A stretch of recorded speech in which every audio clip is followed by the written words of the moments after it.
and his power will be activated.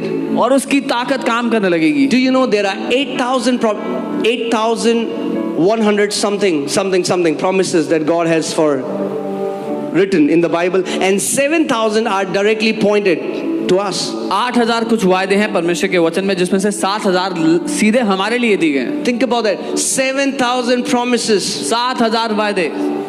And the Bible says, through these promises, through these exceeding great and precious promises, we can become partakers of divine nature. और Bible कहती है कि इन अति महान और कीमती वायदों के द्वारा हम परमेश्वर के स्वभाव के हिस्सेदार बन सकते हैं. That's how I came out of sickness. ऐसे मैं बीमारियों से बाहर आया. Because my immune system was so messed up. People go to vacations, I used to go to hospital. क्योंकि मेरा इम्यून सिस्टम इतना खराब था, लोग छुट्टियों पे जाते हैं, मैं अस्पताल जाया करता था. All my saving used to go to hospital bills. जो कुछ बचता था वो सब कुछ अस्पताल के बिल में खर्च होता था. It was like every year I would be like, I'm dying. हर साल ऐसा होता था कि मरने की हालत पे होता था. What did I do? मैंने क्या किया? I went to God's word. मैं परमेश्वर के वचन के पास गया. I want to tell you, whatever you're looking for is wrapped up in the word of the living God. मैं आपको बताना चाहता हूँ, जो कुछ आप ढूंढ रहे हो वो परमेश्वर के वचन के अंदर Your healing is in the word of God. आपकी चंगाई Your miracle is in the word of God. आपका चमत्कार Your breakthrough is in the word of God. Whatever you're looking for is in the word of God. जो कुछ आप ढूंढ रहे हो वचन के अंदर ही है. Amen. It's in the word. वो वचन के अंदर है. Proverbs 4:20 says, "My son, give attention to my words." नीति वचन 4:20 वचन कहता है, मेरे बेटे मेरे वचनों को ध्यान धरकर सुन. We say, "Oh God, हम you कहते give हैं, attention to my words." अरे प्रभु पहले आप मेरे वचनों को ध्यान से सुनो. God is saying, "No, प्रभु कह रहे हैं नहीं, that's not how it works. ऐसे नहीं काम If you want to करता. see transformation, अगर बदलाव you need देखना to give चाहते हो, attention to my words." तो मेरे वचनों पे ध्यान दो. Right? Incline your ear to my sayings. अपने कानों को मेरी बातों की ओर झुका. Why do you have to incline your ear? क्यों झुकाना पड़ेगा कान को?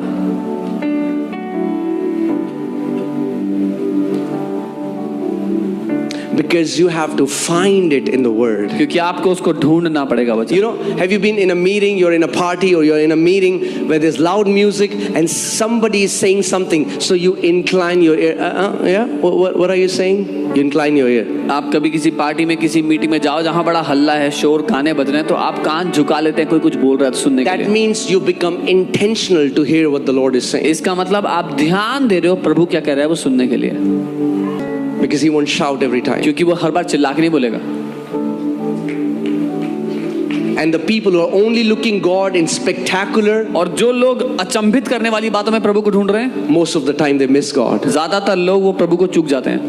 So there is Elijah in this cave, and now comes the earthquake, and the Bible says God was not in अब earthquake. एलिया इस गुफा में था और भूकंप आ गया और बाइबल कहती है परमेश्वर भूकंप में नहीं And था. then came the fire, and God was not in the और फिर fire. आग आई और प्रभु आग में भी नहीं था. Then came the whirlwind, and God was not in फिर whirlwind. बवंडर आया, प्रभु बवंडर में नहीं था. And then came God's still small voice. God was in His word, the Bible tells us. और फिर एक धीमी भीतरी आवाज आई और प्रभु अपने वचन में था, बाइबल कहती है. Amen? आमीन.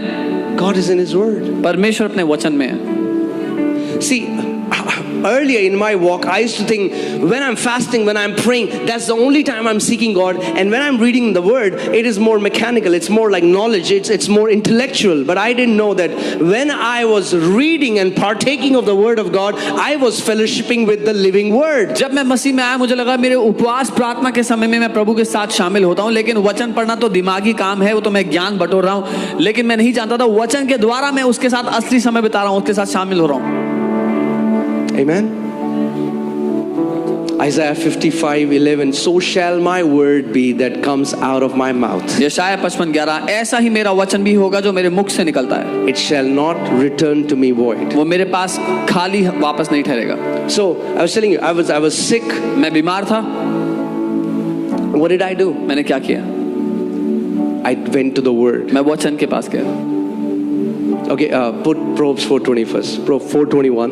नीति वचन 4:21. Give attention to my word. Incline your ear to my sayings. ध्यान धरकर सुन, अपने कानों को मेरी बातों पर लगा. Keep them in the midst of your heart. उनको अपने दिल के बीचों बीच रख. दिल के बीचों बीच रख. Yeah.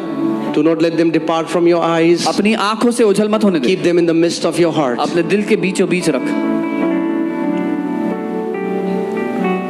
Verse 22. For they are life to those who find them. क्योंकि जो उसको ढूंढ लेते हैं उनके लिए वो जीवन है। There is a finding to do. एक ढूंढना का Come on, tell your neighbor, there is a finding to अपने do. पड़ोसी को कहो ढूंढने का काम है बीच में। Amen. They are life to those who find them and health to all their flesh. This word health comes from the Hebrew word marpe, which means medicine. God's word are medicine to all your flesh. जो उसको ढूंढ लेते हैं वो उनके जीवित रहने का कारण होती है, उनके पूरे शरीर के लिए चंगाई का कारण। ये जो चंगाई शब्द है मार्फे है, दवाई है। परमेश्वर कह रहा है उसका वचन उनके लिए दवाई है जो उसको ढूंढ लेते हैं। Amen. That means when you get soaked into the word of God. जब आप परमेश्वर के वचन में भीग जाओ। How many here want to be successful in whatever you do? कितने लोग सफल होना चाहते हैं जो करें उसमें? You want to do ministry, you want to be successful, you want to do business, whatever you want to do, you want to be successful. जो कुछ करना चाहते हैं सफल होना चाहते हैं उसमें। Right. So you don't have to go to a pastor and say, Pastor, pray for me. तो एक पास्टर के पास जाके कहने की जरूरत नहीं, पास्टर मेरे लिए प्रार्थना कर दो pastor. Don't waste your time and don't waste the pastor's time. अपना टाइम और पास्टर का टाइम वेस्ट मत करो। You know, one time a lady came to me and she said, Pastor, I know if you'll only keep your hand on my head, I know I'll financially prosper. एक महिला एक बार मेरे पास आई और कहा, pastor अगर अपने अपना हाथ मेरे ऊपर रख दिया मुझे पता है मैं अमीर हो जाऊंगी। I was like, is it? मैंने कहा सच में? I thought, I'm going to sleep like this every फिर night. तो मैं हर रात ऐसे सोऊंगा। My hand is as ordinary as your hand. It is the word of the living God that carries the creative power of God. मेरा हाथ आपके हाथ जितना साधारण है लेकिन परमेश्वर का वचन है जिसमें रचनात्मक सामर्थ्य है। Amen. Amen. The Bible says in Hebrews 11:3, by faith we understand that the worlds were framed by the word of God. इब्रानी 11:3 वचन कहता है विश्वास से हम जानते हैं कि सृष्टि की रचना परमेश्वर के वचन के द्वारा की गई है। Amen. All things were created by him and without him nothing was made that was made. सब कुछ उसके द्वारा बनाया गया और जो कुछ बना उसमें से कुछ भी ऐसा नहीं जो उसमें से ना बना। The stars, the mountains, the galaxy, the trillions of stars and the billions of galaxies came out from God's word. सितारे, पहाड़, जो कुछ आप देखते हैं सारी आकाश गंगाएं, सारे नक्षत्र उसके द्वारा बने, उसमें से बने हैं। So when you're going to the written word, you are going to the same creative force that created the entire universe. जब आप लिखित वचन के पास जाते हो तो उसी रचना करने वाले बल के पास जा रहे हो जिसने सारी सृष्टि को बनाया। Amen. Yeah, so coming back, think about this. Man, you have no idea how awesome are God's word. आपको कोई अंदाजा नहीं है आपके शब्दों में कितना अधिकार होगा जब आप वचन के ऊपर मनन करोगे परमेश्वर के। See, Moses is a man who has encounters with God. मूसा एक ऐसा व्यक्ति था जिसका साक्षात्कार होता था प्रभु के साथ। To see God face to face. आमने सामने To देखता have था। encounters with God. उसका आमना सामना होता था प्रभु के साथ। But then he wasn't able to enter the promised land. लेकिन वो वायदे के देश So में God comes to Joshua. प्रवेश नहीं किया तो And now परमेश्वर यहोशू के पास आया। Joshua has the assignment to enter the promised land along with the entire generation. अब यहोशू को ये जिम्मेदारी सौंपी गई कि उसको वायदे के देश में प्रवेश करना है एक पूरी पीढ़ी को लेकर के। And God didn't give him this ability through an encounter. But you know what God told Joshua in Joshua 1:8? This book of the law shall not depart from your mouth, but you shall meditate in it day and night, so that you may observe to do all things that are written in it. For then you will make your way prosperous, and then you will have good success. लेकिन परमेश्वर ने यहोशू को यह क्षमता एक साक्षात्कार के द्वारा नहीं दी, लेकिन उसने उससे कहा कि व्यवस्था की यह पुस्तक तेरे मुख से ना उतरने पाए, पर तू इस पर दिन रात मनन करना और जो इसमें लिखा है उसको करने की चौकसी करना, क्योंकि ऐसा करके तू अपने मार्ग को सफल बनाएगा और अच्छी सफलता पाएगा। Think about this. What was Joshua meditating on? The first 5 books that Moses wrote. यहोशू किस बात पर मनन कर रहा था? वो पहली 5 किताबें जो मूसा ने लिखी। And he meditated and he meditated and he meditated. मनन किया। This, the word of God carries the energy, the creative power of God. परमेश्वर के वचन में वो ऊर्जा, वो रचना करने वाली सामर्थ्य है परमेश्वर की। And because he obeyed what God told him, Joshua became that man. He started to command celestial bodies. He said, sun, stay still. Moon, stay still. And the Bible says creation obeyed him. और क्योंकि यहोशू ने परमेश्वर के वचन पर इतना मनन किया कि उसने सूरज से कहा रुक जा और चांद से कहा रुक जा, तो तो ये आकाश में जो इतने बड़े नक्षत्र हैं उन्होंने उसकी बात मानी. And this happened with Joshua, who was in an inferior covenant, who was not a child of God. We are in a new covenant. The blood has been shed for us. The price has been paid for us. And we are in a better covenant with better promises. और ये यहोशू के साथ हुआ जो हमसे निचले दर्जे की वाचा में था, जिसको बेटे का स्थान नहीं मिला, जिसके लिए लहू नहीं बहाया गया, दाम नहीं दिया गया. हम उससे बेहतर वाचा में हैं. What will happen now today when we start to meditate this book of grace, अब आज this क्या book होगा? of truth? अब आज क्या होगा जब इस अनुग्रह की सत्य की किताब पर हम मनन करने लग गए तो? Amen. Amen. I'm telling you, मैं आपको बता रहा हूं, I have not met one person who honors God's word and is at the base of their life. मैं एक भी ऐसे व्यक्ति को नहीं जानता जो परमेश्वर के वचन का आदर करता है और अपने जीवन में नीचे हालत में जी रहा है. This is my heart's desire. ये मेरे दिल की चाहत Each one of you आप में से हर एक will become a lover of God's word. परमेश्वर के वचन का प्रेमी बन जाए. Do you know this word of God was designed for two mouths? आप जानते हैं ये परमेश्वर का वचन दो मुंह के लिए बनाया गया है. Let's go to Hebrews 4:12. इब्रानी 4:12. Hebrews 4:12. The Bible says this word of God is living and powerful and sharper than any double-edged sword, Bible कहती है परमेश्वर का वचन जीवित है, शक्तिशाली और किसी भी दो धारी तलवार से ज्यादा तेज है. piercing even to the division of soul and spirit. प्राण और आत्मा के विभाजन को विभाजित करता है. Okay, have you ever had this question? You heard something, it's like, is it me? Was it me? Was it God? Yeah? कभी किसी के साथ ऐसा हुआ कि आपने कुछ कोई विचार आया, आपने कहा ये मैं हूं या परमेश्वर है, क्या है? See, because I'm pastoring this church for more than a decade now, क्योंकि मैं एक दशक से ऊपर I've usually seen that young people when they come मैंने देखा जब जवान लोग आते हैं, and when they say God told me, जब वो कहते हैं प्रभु ने मुझसे कुछ कहा है, it's always for somebody that they like. तो हमेशा एक लड़की के लिए, किसी व्यक्ति के लिए जिसको वो पसंद करते हैं. Holy Spirit. One sister came to me, she said, the Holy Spirit told me, and she told me about a guy in church. He said, that guy will be my husband. एक बहन मेरे पास आई, कहा पवित्र आत्मा ने मुझसे कहा है कि चर्च में जो वो व्यक्ति है वो आपका पति होगा. Now she didn't know that this guy got married a week before that. उसको नहीं पता था कि इस लड़के की शादी हफ्ते पहले हुई है. So I told her, I said, sister, मैंने कहा बहन, either you are confused या तो तुम कंफ्यूज or हो Holy Spirit is confused. या Holi spirit As far as confuse है. I know, Holy Spirit is not confused. जहां तक मुझे पता है पवित्र आत्मा This is confused not नहीं है. Holy Spirit talking to you. ये होली स्पिरिट नहीं है जो आपसे बात कर रहे हैं.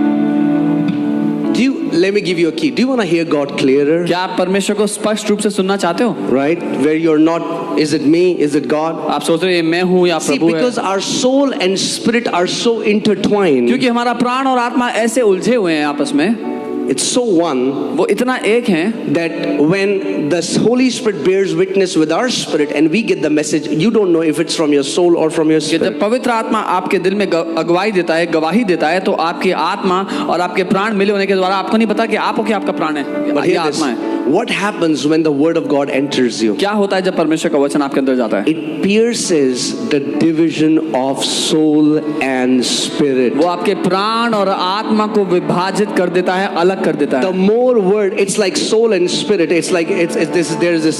Sammy, can you do this? There's like soul and spirit, and when the word goes inside, it starts to bring a division between your soul and spirit. वो ऐसा है जैसे प्राण और आत्मा जुड़े हैं, जब वचन प्रवेश होता है तो उन दोनों को विभाजित करके अलग करने लगता है. See, usually I've seen the people who make the most mistakes in hearing God are those who don't have the word in them. जो लोग सबसे ज्यादा गलती करते हैं प्रभु को सुनने में, वो लोग हैं जिनके अंदर वचन नहीं है.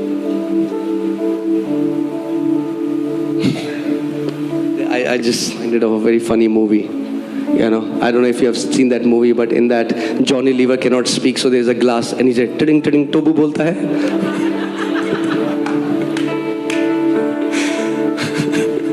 Has anyone seen that movie? Yeah?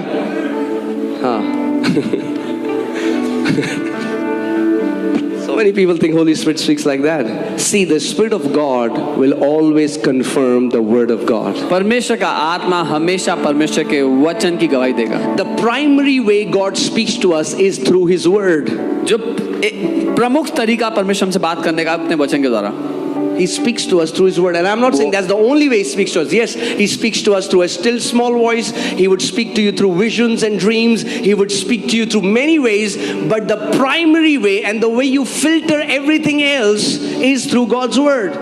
मैं ये नहीं कह रहा कि वो एकमात्र तरीका है, वो हमारे से धीमी भीतरी आवाज के द्वारा, दर्शनों के द्वारा अलग अलग तरीके से बात करता है, लेकिन जो सबसे प्राथमिक तरीका और जिस तरीके के द्वारा आप उसके जो कुछ सुनते हो उसको सही से सुन सकते हो, वो है वचन के द्वारा. Okay, hear this. सुनिए. When God spoke, जब परमेश्वर ने बोला, so the Spirit of God was released, the life of God was released. परमेश्वर का आत्मा और जीवन उसमें खुल गया. And when the prophets heard that, जब भविष्यवक्ताओं ने सुना, God told them to write it down. परमेश्वर ने उनसे कहा लिख दो. So they started to write तो down. वो लिखने लग गए. So it came from God's mouth. वो परमेश्वर के मुंह से आया. But why did God tell prophets to write it? पर परमेश्वर ने क्यों कहा भविष्यवक्ताओं को God लिखने को? told prophets to write it उसने उनसे कहा लिखो, so that today ताकि आज we can get the word of God. हम परमेश्वर के वचन को पालें. Otherwise, if there was no written word, अगर लिखित वचन ना होता, then all of us need to have a personal encounter to hear from God every time. तो हम में से हर एक को हर बार प्रभु को सुनने के लिए एक व्यक्तिगत साक्षात्कार चाहिए होता. But whatever God said to those prophets as a prophecy, as a promise today, is still applicable to us because the word of God is alive. जो कुछ प्रभु ने उन भविष्यवक्ताओं से उस समय में कहा आज हमारे ऊपर लागू होता है क्योंकि वो अभी भी वचन जीवित है. See, we have to understand God's word is eternal. When He says something, whatever God said is still reverberating around us. हमें समझना है परमेश्वर का वचन अविनाशी है, वो अनंत का है. जो कुछ उसने कहा था वो आज भी हमारे इर्द गिर्द भटक रहा, मंडरा रहा है. Okay, the word of God is living and powerful. Say the word of God is living and powerful.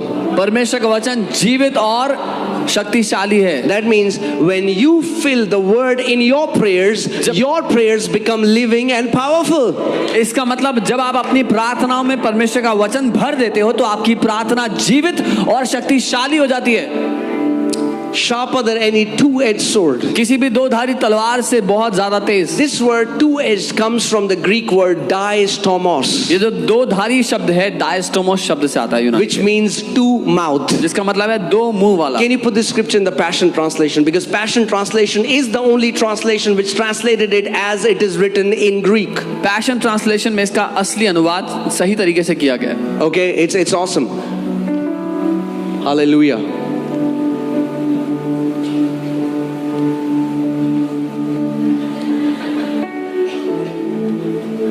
Okay. Hallelujah. It's coming soon. Before Jesus comes back. Okay. It simply says that the word of God is, it's like a two-mouthed sword. वो ऐसा है कि परमेश्वर का जो वचन है वो दो मुंह वाली तलवार है. So when God said, जब परमेश्वर ने बोला, when God spoke, जब परमेश्वर ने कहा, and the word was released, वचन भेजा गया, and the prophets wrote it, भविष्यवक्ताओं ने लिख दिया, it carries the creative power. तो उसमें रचनात्मक सामर्थ्य थी. But it's waiting. और वो वेट कर रही है अब. It is waiting for another mouth. वो वेट कर रही है एक और मुंह का. It's waiting for another mouth. एक और दूसरे मुंह का वेट कर रही है. Amen. When you say what God has said, जब आप बोलते हो जो प्रभु ने कहा था, okay, what does it say? For we have the living word of God, which is full of energy, like a two-mouthed sword. क्योंकि हमारे पास परमेश्वर का जीवित वचन है जो ऊर्जा से भरा हुआ है, एक दो मुंह वाली तलवार की तरह. This is a two-mouthed sword. ये दो मुंह की तलवार है. Amen. Amen. The word is still waiting for the other mouth. वो वचन अभी भी वेट कर रहा है दूसरे मुंह का. God tells prophet Ezekiel. परमेश्वर ने यहेज़किएल से कहा. He says, what do you see? कहा क्या देख रहे हो? I see valley of dry bones. उसने कहा मैं सूखी हड्डियों की. Can these dry bones live? उसने कहा क्या ये सूखी हड्डियां जी सकती हैं? God, you alone know. प्रभु आप ही को पता है. Prophesy to these dry bones. उसने कहा भविष्यवाणी कर इन सूखी हड्डियों से. My question is, मेरा सवाल ये है, God, why don't you speak to these dry bones? प्रभु आप क्यों नहीं बोल देते इन Why सूखी do you हड्डियों need से? a man's mouth to prophesy? आपको एक इंसान का मुंह क्यों चाहिए भविष्यवाणी करने के लिए? Because that's the principle. क्योंकि यही सिद्धांत है। God does not do anything on this earth without partnering with a man. परमेश्वर इस पृथ्वी पर कुछ नहीं करता मनुष्य के साथ सहभागिता किए If बिना। your mouth is shut, अगर आपका मुंह बंद है, even though Jesus Christ has purchased the victory, you will not be able to possess the victory that already belongs to you. हालांकि यीशु नासरी ने वो जय खरीद ली है, पर आप उसका अनुभव नहीं कर पाओगे। Jeremiah 1:12, I watch over my word to perform it. यिर्मयाह 1:12, मैं अपने वचन को ध्यान से देखता हूं कि मैं उसको पूरा करूं। Another translation says, I am alert and I am active to perform my word. एक और अनुवाद कहता है, मैं सतर्क हूं और तत्पर हूं अपने वचन को करने के लिए। But God, why are you just active? Why don't you perform your word? प्रभु, आप तत्पर क्यों